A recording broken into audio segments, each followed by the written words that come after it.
Tiga bocah SD, yakni berinisial HF, AG, dan SA, ketiganya warga Desa Tanjung Menang, Kecamatan Prabu Mulih Selatan, Kota Prabu Mulih, Sumatera Selatan, Sumsel, Sabtu sore, 15.07, sekitar pukul 17 waktu Indonesia Barat, mengalami luka bakar usai tersambar ledakan api yang berasal dari pipa lain gas kota, yang bocor yang ada di pinggir jalan akses desa tersebut.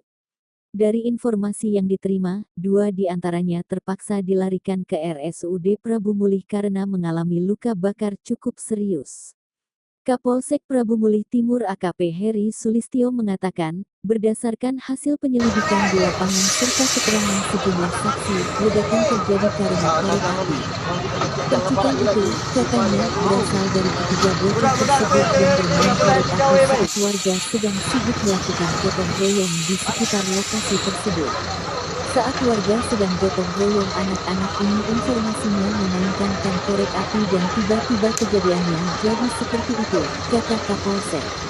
Menurut investigasi keterangan pihak PT AWS selaku pelaksana maintenance jalur pipa gas kota PB Putra Prabu melalui Mustaqim selaku koordinator pelaksana menyatakan bahwa kebocoran pipa dikarenakan pipa gas terkena gali alat berat yang tengah melaksanakan pekerjaan akses jalan menuju SD di Desa Tanjung Menang.